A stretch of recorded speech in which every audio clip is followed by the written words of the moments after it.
nome de Jesus, amém? Abra sua Bíblia no livro de Judas. Existem duas palavrinhas que talvez você tenha alguma dificuldade. Uma delas é glória e outra é reino. São palavras que a gente não tem normalmente ouvido aí fora. Eu queria só dar essas duas ênfases a você para nós orarmos aqui. Quem aqui tem dificuldade para orar? Levanta o braço. Quem aqui não sabe o que orar? Levanta o braço. Quem aqui começa a orar, mas não consegue romper 10 minutos de oração? Levanta o braço. Então, é para você essa mensagem. Amém? Se você ora bastante, se você tem caminhado nisso, você vai se enriquecer também nessa mensagem. Judas 1, versículo 24 e 25. O que é reino? É muito difícil a gente entender sobre reino, né? Nós vivemos numa democracia. Deus não é democrático, Deus é teocrático. É o governo de Deus. Judas, versículo 24, diz o seguinte: ora, aquele que é poderoso para vos guardar de tropeços e para vos apresentar com exultação, imaculados diante da sua glória, ao único Deus, nosso Salvador, mediante Jesus Cristo, Senhor nosso, glória, majestade, império e soberania, antes de todas as eras, e agora e por todo sempre. Amém. Glória é algo a ser admirado. A glória é algo a ser admirado. É o melhor. E a Bíblia diz que Jesus é a glória de Deus. Se você pensar em glória, você vai ver que a Bíblia diz que Jesus manifestou a glória como o único Filho de Deus. A Bíblia diz que Jesus ele é a expressão exata do ser de Deus, ele é a glória de Deus. E a Bíblia diz que seja o Senhor a sua glória. Quando os homens admiram Deus, a Bíblia diz que nós devemos contemplar o Senhor na beleza da sua santidade. Glória é o melhor de Deus. O que nós experimentamos aqui foi a glória de Deus manifesta em nosso meio. Posso ver amém? Jesus passeando em nosso meio, Jesus se movendo em nosso meio. Há muitas coisas, amados, que o homem não precisa fazer quando a glória está manifesta. Quando Deus vem manifestar a sua glória, o homem não precisa nem tocar em você. A glória de Deus te envolve, o melhor de Deus te envolve, e Ele soluciona, porque Ele está se manifestando. Jesus falou: olha, aquele que está em mim, aquele que tem as minhas palavras, esse é o que me ama, aquele que me ama será amado por meu Pai, e nós nos manifestaremos a Ele. A manifestação de Deus é a revelação da glória. Você começa a ver que é Deus agindo, não é o homem agindo. E muitas das vezes, quando o homem coloca a mão, a gente pensa que é o homem agindo. Muitas das vezes, eu me lembro de uma pastora amiga minha, que ela falou: não vou nem colocar a mão, para você não ficar pensando que eu estou fazendo pirlim-pim-pim para a pessoa sentir alguma coisa. Eu não vou nem tocar nesta pessoa, deixa a glória se manifestar sobre esta pessoa. Jesus, quando Ele se manifesta, Ele muitas das vezes não precisa nem que você venha impor as mãos, é Ele se manifestando. Você pode estar andando, Jesus estava andando, e uma pessoa tocou, e Jesus não estava nem orando por ninguém, não estava nem tocando ninguém. Por outro lado, Pedro estava andando, a sombra dele, Pedro não estava nem percebendo, mas a sombra dele estava passando sobre os enfermos, e a glória de Deus começou a se manifestar, e Pedro nem percebia. O que é isso, meu amado? É a manifestação de Jesus sobre as pessoas. O melhor de Deus se manifesta na vida das pessoas, a Ele seja a glória. Ele deve ser admirado nisso. Quando nós oramos, meu amado, tem muitas pessoas, o que eu vou falar com Deus? Você deve contemplar, Senhor, eu quero ver a Tua beleza, a Tua manifestação. Uma das coisas importantes quando se fala de reino, é sobre majestade. Satanás tem poder? Tem. O pecado tem poder? Tem. O homem tem poder? Tem.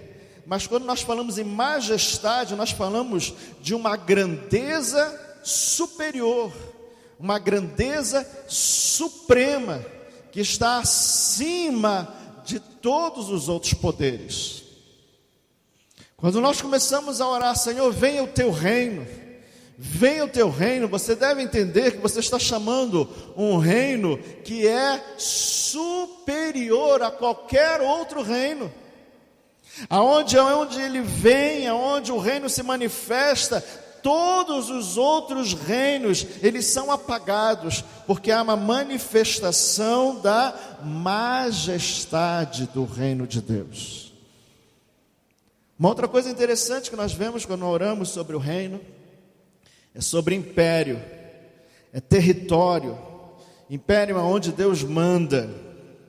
Deus manda nos céus? Sim ou não? Agora, muitas das vezes Deus não manda no coração do homem. O homem não quer obedecer. E a nossa oração é essa: seja feita a Tua vontade, assim na terra como ela é feita nos céus. Quando nós oramos para que venha o reino, nós temos que entender que o território desta terra precisa ser o quê? Conquistado. Aonde as pessoas não querem obedecer a Deus, Deus quer vir a este local e estabelecer nesse território, aonde as pessoas agora passam a querer se submeter a Deus. Isso faz parte desse império. O império vai ocupando regiões. Soberania. Isso é muito interessante. Um reino inabalável. Ele é soberano. Esse estado não se submete a nenhum outro reino. A soberania, ele é inabalável. Quando o reino se manifesta, quando o reino está presente, ele não se abala. Às vezes nós pensamos, Deus está atuando, mas será que alguma coisa ainda é insegura? Não, o reino está vindo, o reino está estabelecido. Então isso é algo seguro, porque é um reino soberano, que não é tocado. Será que o inimigo vai conseguir derrubar esse reino? Não, porque o reino de Deus, ele é soberano. Posso ouvir amém? Essas coisas, amados, a gente não tem essa noção, porque volto a falar, nós não vivemos numa região onde você entende o que é rei, o que é autoridade. O reino é inabalável. Pensa no exército. Será que a gente não entende nada de reis? Pensa num exército. O exército é inabalável. A gente estava conversando esses dias sobre o exército lá em casa. Se você chegar com uma roupa amassada na fileira dos soldados, porque todo mundo anda engomadinho, mas não tem lá gente que é fleumático, que é colérico, cada um com uma personalidade. Mas você entra no exército, todo mundo está engomado. Por quê? Eles são soberanos, não se muda nada. E se você tem, mas em casa eu sempre fui assim, mas quando você entra para a forma, no exército, é todo mundo engomadinho. Entra na casa do cara, o cara parece um Vietnã a casa dele, mas ele chega na forma engomadinho. Por quê? Porque aquele reino não vai se submeter à bagunça daquele rapaz. E se ele não quiser obedecer, ele vai para a cadeia, só porque entrou amassado na forma. Não se muda nada no reino. Então, quando nós começamos a entender certas coisas sobre autoridade no reino, há uma linha de comando, e quem quiser interferir na linha de comando é preso. As coisas são corretas, as coisas não mudam, as coisas são corretas. A Bíblia diz: eu sou Deus e não mudo. O livro de Malaquias fala sobre isso. Eu sou Deus e não mudo. Deus não muda por causa do nosso querer. Ele é assim, e assim será de eternidade a eternidade. Eu não queria pregar muito. Abra sua Bíblia no livro de Mateus. Vamos falar sobre oração. A Bíblia diz que nós não sabemos orar como convém. E muitos aqui, talvez, quando ouvem os pastores falar, vamos orar. E as pessoas perguntam assim, o que eu vou orar? O que eu vou orar? As necessidades. Passamos hoje uma luta e começamos a orar por uma necessidade. Meu filho está doente, meu filho está nas drogas, meu filho está com problema, eu vou orar por isso. O pastor pediu para orar pela pessoa que está enferma, nós vamos orar, e você começa a orar, começa a clamar, e de repente você fica 5 minutinhos, poxa, eu já orei. 5 minutos é uma coisa longa, né? 5 minutos, poxa, já orei. Queridos, deixa eu falar uma coisa aqui para vocês. Olha aqui bem pelos meus olhos. A questão não é o tempo que você passa na presença de Deus. Preste atenção nisso. A questão não é tempo. A questão é o seu diálogo, se a sua conversa com Deus é agradável. Porque a Bíblia diz que nós muitas das vezes oramos e não recebemos, porque pedimos mal para esbanjar os nossos próprios prazeres. Tem pessoas que começam a orar e a oração não é agradável aos olhos do Senhor. Não é questão de tempo, mas se você realmente está conseguindo ter um diálogo com Deus. Porque muitas das vezes Deus não está nem respondendo, porque a sua oração é uma oração vazia, tola, sem princípios. E muitas das vezes a oração fica enfadonha, porque você não vê nada acontecer, porque você não está orando como convém. Outras coisas também, outros mitos, né? Isso aqui alguns pastores, às vezes, eu vejo na reunião de pastores, né? Uma vez eu brinquei com alguns pastores numa reunião, vamos orar, vamos marcar vigílias e tudo mais. Tudo bem, a gente pode marcar vigília, eu já gosto. Mas a questão não é o sacrifício de passar uma noite em claro.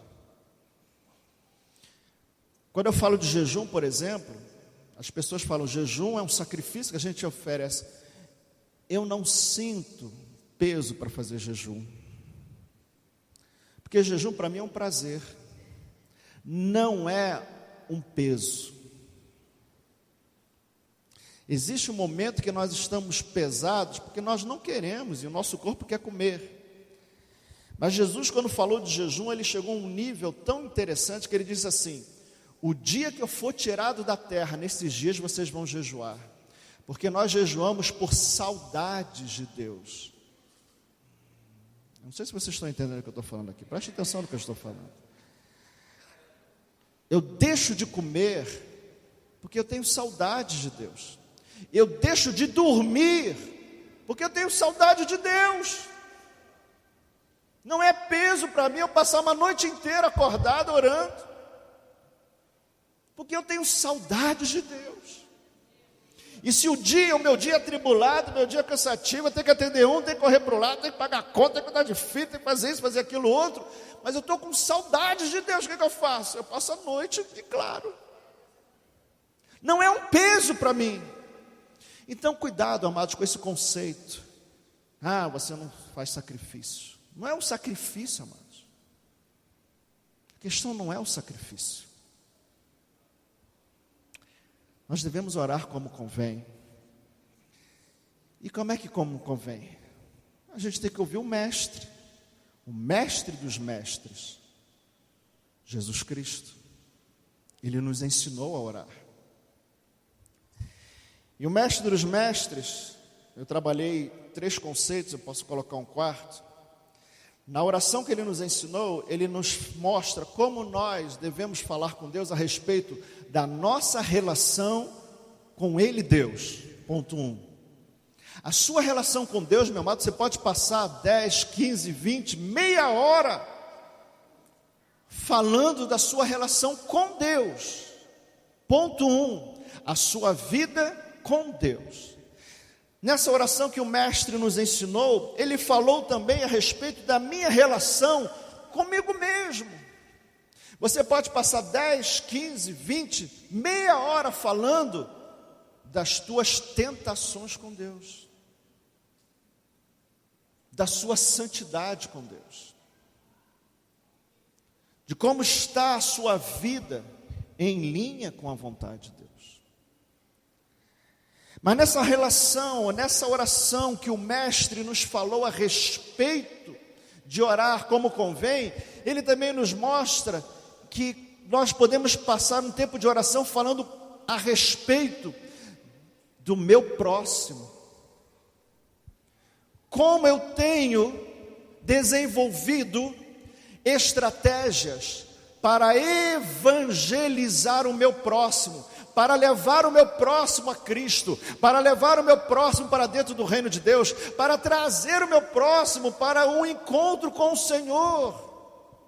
Eu posso passar 10, 15, 20, meia hora falando sobre isto. Já são 1h30 de oração.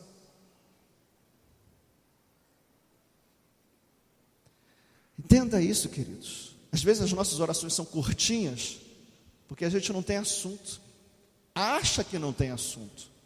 Foi por isso que Jesus nos ensinou o Pai Nosso.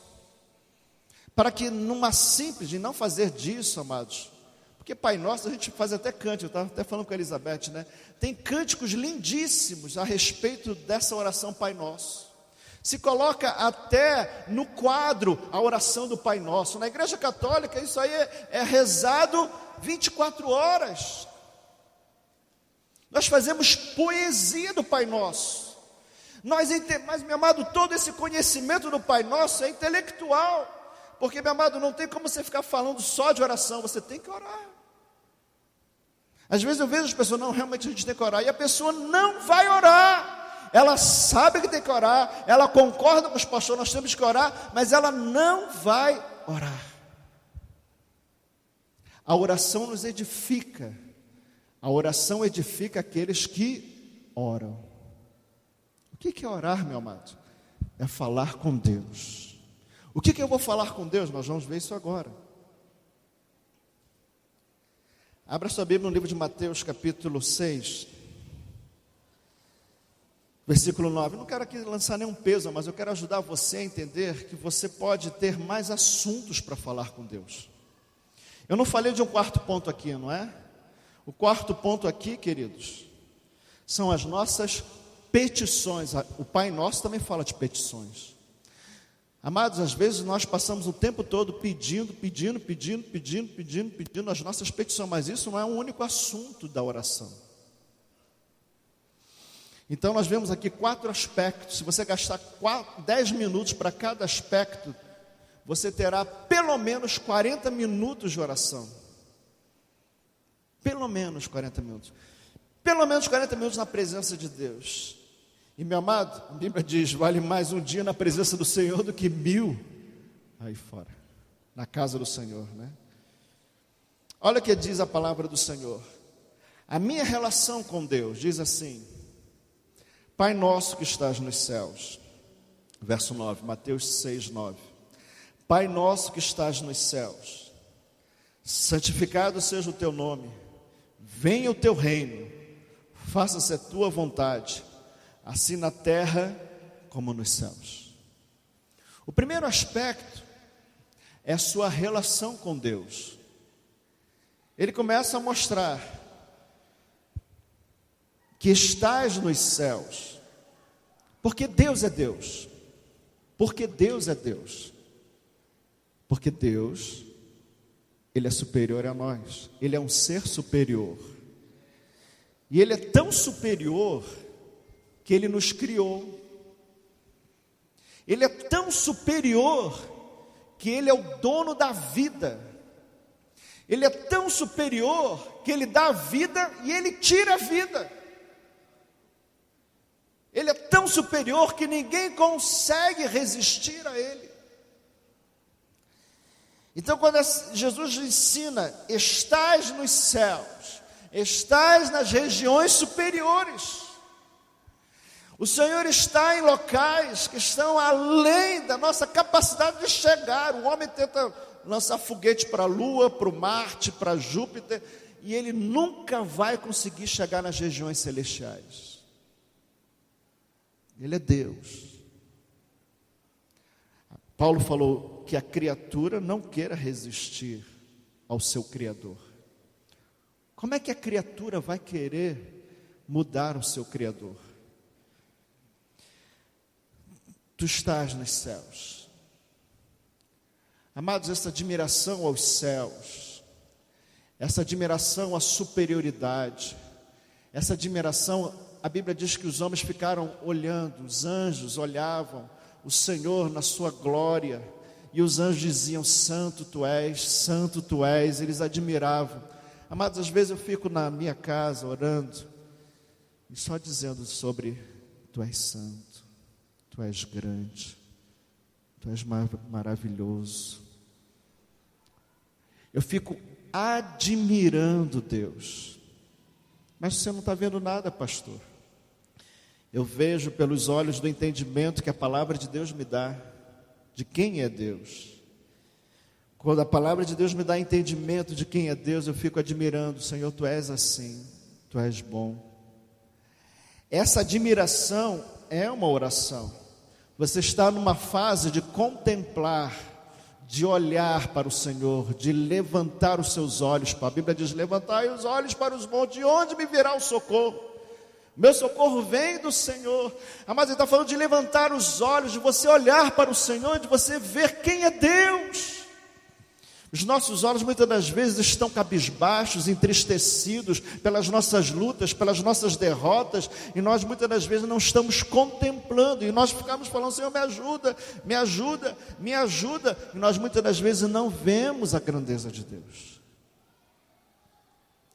Valorizamos mais o problema do que a grandeza de Deus.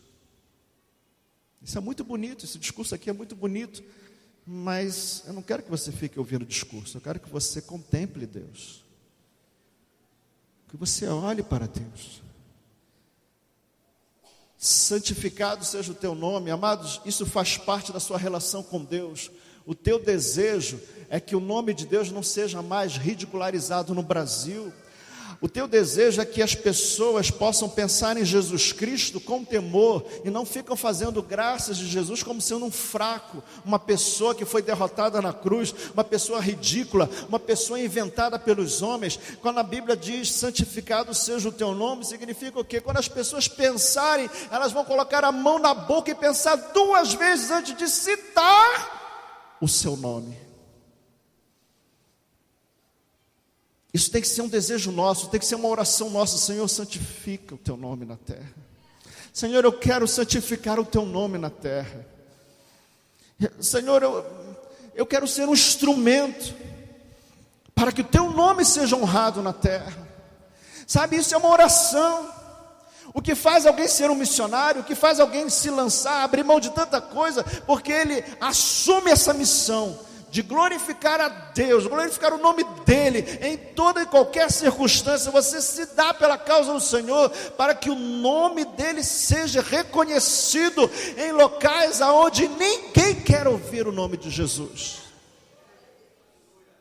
Amados, quando nós começamos a pensar no céu, quando a gente começa a pensar no nome de Jesus, quando a gente começa a pensar na grandeza de Deus, meu amado, isso é oração.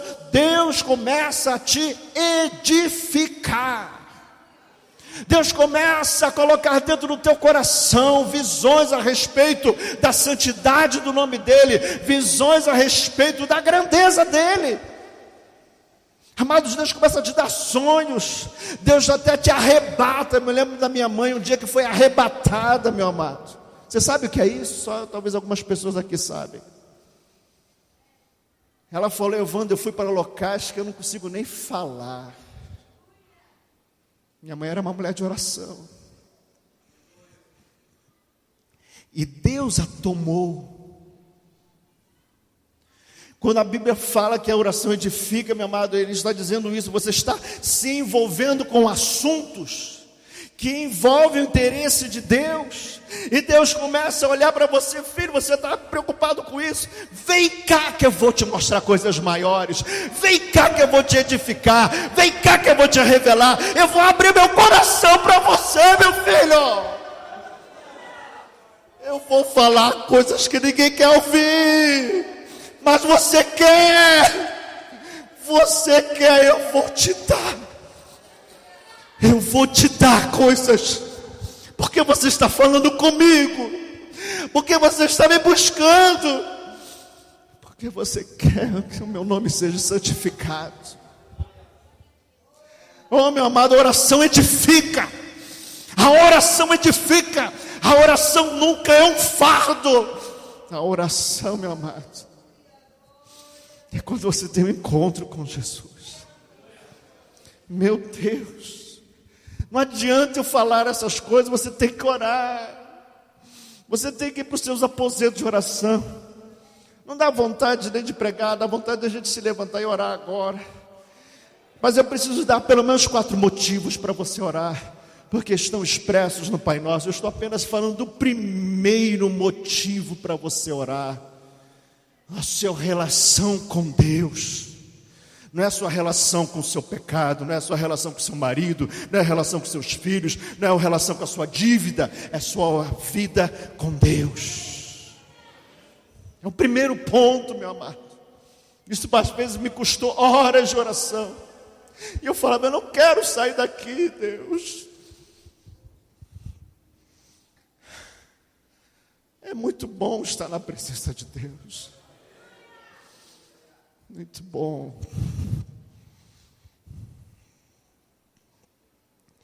Venha o teu reino,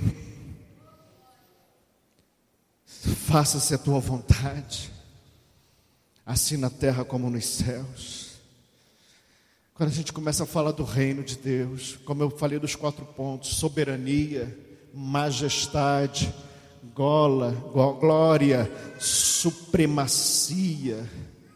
Quando a gente começa a ser edificado sobre esses conceitos, a gente começa a já visualizar dentro, como a gente estava falando aqui, dentro de uma faculdade, dentro de uma escola, dentro de uma sala de aula, dentro de uma empresa. Senhor, venha o teu reino neste local, que as pessoas nessa empresa que só querem beber, só querem fumar, só querem falar palavrão, só querem se prostituir, eu já estou vendo o teu reino vindo neste local, e as pessoas se quebrantando, e as pessoas chorando, querendo fazer a tua vontade, as pessoas se perdoando, as pessoas se retratando. Senhor, venha o teu reino neste lugar, como é feita a tua vontade nos céus, que nessa empresa a tua vontade seja feita. Nós começamos a visualizar a vinda do reino, e o reino vem, e o reino se manifesta, o reino se aproxima, o reino começa a agir naquele local, as pessoas começam a ser quebrantadas, as pessoas começam a ser sensíveis às coisas do Senhor, meu amado. Amado, eu estou só no primeiro ponto de oração. Olha quanto tempo a gente já está aqui. Amados, a oração vai longe. Deus começa a abrir áreas, Deus começa a revelar o coração do chefe, o coração do seu colega, o coração do seu amigo. Você começa a ter discernimento, o reino começa a te orientar, os anjos vêm ao seu favor, você chega perto das pessoas, você já é orientado pelo reino para amarrar as trevas, porque Jesus falou: antes de você entrar, use a autoridade que eu tenho te dado, amarre os demônios, amarre os valentes, e vá lá e anuncie a boa notícia do reino de Deus. Isso é oração, meu amado. Isso é oração. Antes de começar esse culto, as pessoas estavam aqui de manhã cedo, ajoelhadas, orando. Tem pessoas que falam assim: pastor, vamos ao monte. Fala: eu já desisti de ir no monte. Porque as pessoas começam e param. Em vez de eu fazer sacrifício de tolo, levanta cedo, vem aqui 8h30 da manhã, vem orar. Levanta cedo, não precisa ir no monte não. Aqui 8h30 da manhã tem oração. Eu não estou proibindo ninguém de ir no monte. Eu só estou dizendo que muitas das vezes nós temos uma vaidade. E nós não trabalhamos na vaidade. Nós temos que fazer coisas com essência. Então nós te ajudamos a ter um local de oração para que você venha aqui e possa se aquecer com os irmãos em oração. Eu estou perdendo a voz, já vi que Deus está me interrompendo aqui. A segunda coisa interessante, amados, o pão nosso de cada dia, aqui está as necessidades. Você não precisa de pão para viver. Amados, Deus não está te proibindo pedir coisas, Deus não está te proibindo pedir sobre emprego, sobre pão, sobre vestimentas. Deus não está te proibindo disso. Apresente suas necessidades, peça o pão de cada dia. Agora, se você só pede caviar, cafezinho com chantilly, para esbanjar em seus prazeres, muitas das vezes Deus não vai ouvir essa oração. Quer café com chantilly? Tudo bem, eu gosto de chantilly, mas será que é essencial para você viver?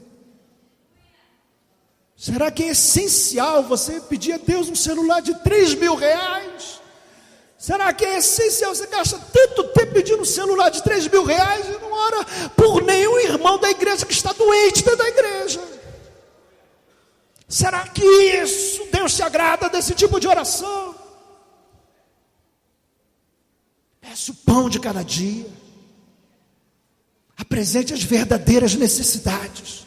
Isso te é lícito. Gaste tempo falando sobre isso. Peça, ore por você, pelas tuas necessidades.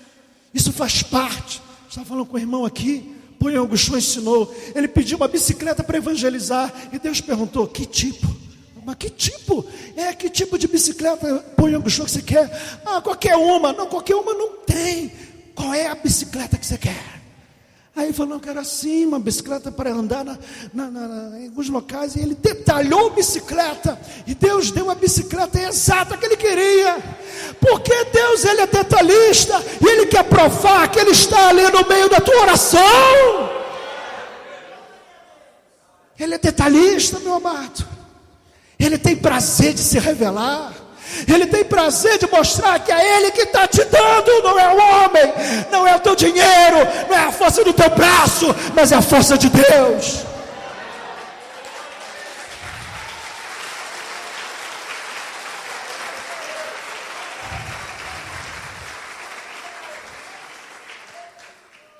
Você tem esse direito. Você tem esse direito. Queridos, o terceiro ponto que nós vemos nessa oração: perdoai-nos as nossas dívidas, assim como nós temos perdoado aos nossos devedores. Amados, eu vejo aqui, tudo bem, você pode dizer, ele está preocupado em ser perdoado, muito bem, mas ele está mostrando uma consciência mais profunda, de que ele sabe da vontade de Deus, de que Deus é justo sobre todos os homens. E ele começa a apresentar a Deus que ele tem se esforçado pelo seu próximo, que ele tem estado preocupado com o seu próximo. A Bíblia diz, ame o teu próximo como a ti mesmo. Não é bom ser perdoado? É maravilhoso. Não é bom você poder saber que você fez coisa errada, mas Deus veio lá e teve misericórdia? Isso é maravilhoso. E ele entendeu esta verdade. E é por isso que ele se apresenta diante de Deus e fala, Senhor, eu tenho me preocupado com o meu próximo. Eu tenho me esforçado de não guardar mágoa contra o meu próximo. Eu tenho me esforçado de não ser uma barreira para que o meu próximo se escandalize comigo. Senhor, eu tenho me esforçado para que vidas possam ser alcançadas. Eu estou atento a essa verdade. Eu quero alcançar o perdido. Senhor, por isso me ajude cada vez mais para poder ter estratégias para evangelizar.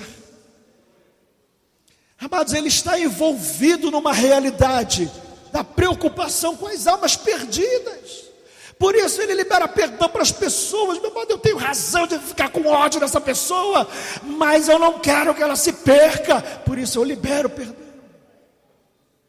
Queridos, isso é uma realidade. Quando você começa a falar com Deus a respeito das outras pessoas, Deus vai trazer a você também motivos para se envolver com a obra evangelística da igreja. Porque não é só quando alguém pisa no seu pé, está perdoado. Mas por que você perdoou? Você não tem razão, ela não te machucou, você não tem razão. Mas se eu não perdoar, Deus não vai perdoar. Mas além disso, o que mais você se preocupa a respeito dessa pessoa que pisou o seu pé? Eu gostaria que ela conhecesse Jesus. Deus vai abrir isso para você. A preocupação com o seu próximo. Quarto ponto, queridos, isso aqui é algo profundo demais. E não nos deixeis cair em tentação, mas livrai-nos do mal. Amados, você tem conversado com Deus a respeito das tuas tentações? Amados, você tem confessado os teus pecados e falado: Senhor, por onde essa tentação está chegando? Por que essa tentação está vindo? O que o diabo tem em mim que ele consegue me arrastar muito rapidamente para ele? Sabe, quando você começa a falar de tentações com Deus, conversando, orando, Senhor, essas áreas, o Senhor vai ter liberdade para mostrar aonde Deus, Ele quer tirar, arrancar ligações com qualquer tipo de trevas na sua vida. Davi falava: sonda, Senhor, o meu coração, vê se há em mim algum caminho mau. Mas muitas das vezes nós vamos para a oração cheio de pecado, cheio de coisa errada, e a gente não fala uma unha a respeito dos nossos próprios pecados.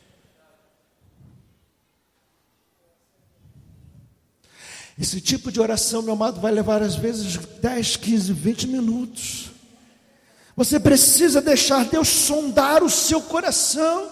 Você precisa parar para ouvir Deus chamando você aonde você tem errado. O sentimento que está te envolvendo, os olhos que têm te atraído. As coisas começam a chegar perto de você porque você está começando a falar com Deus a respeito de tentações que estão vindo sobre você. Estou no terceiro ponto, meu amado. Olha quanto tempo gasta-se de oração. Eu não acredito que você só tem 10 minutos para falar com Deus. Tem tanta coisa. Eu estou dando 4 grandes direções para você falar com Deus. E aqui ele diz: pois teu é o reino, pois teu é o poder, pois tua é a glória. Porque a gente ora, porque é de lá que vem o poder para te libertar. Porque a gente ora, porque é do Senhor que vem a autoridade do reino de Deus na terra. Porque a gente ora, porque vem do Senhor a manifestação, como nós vimos hoje aqui, vem do Senhor. Amados, não existe outra fonte para a manifestação da glória de Deus. Não existe outra fonte para a manifestação do poder de Deus. Não existe outra fonte para a manifestação do reino superior de Deus. Por isso nós temos que ir a Ele. Nós estamos muitas das vezes dormindo nas igrejas para marcar ponto dentro das igrejas, mas nós não oramos, não vamos a Ele. Vamos à igreja, mas não vamos a Ele. Cutuca seu irmão, não deixa ele dormir não. Acorda, meu irmão, que senão a Bíblia vai cair da sua mão. Vamos ficar de pé, chega de falar. Vamos orar. Chega de falar. Já falei, mas a minha voz já acabou. Pastora, vem ajudar aqui. Pastora Elizabeth, minha voz acabou.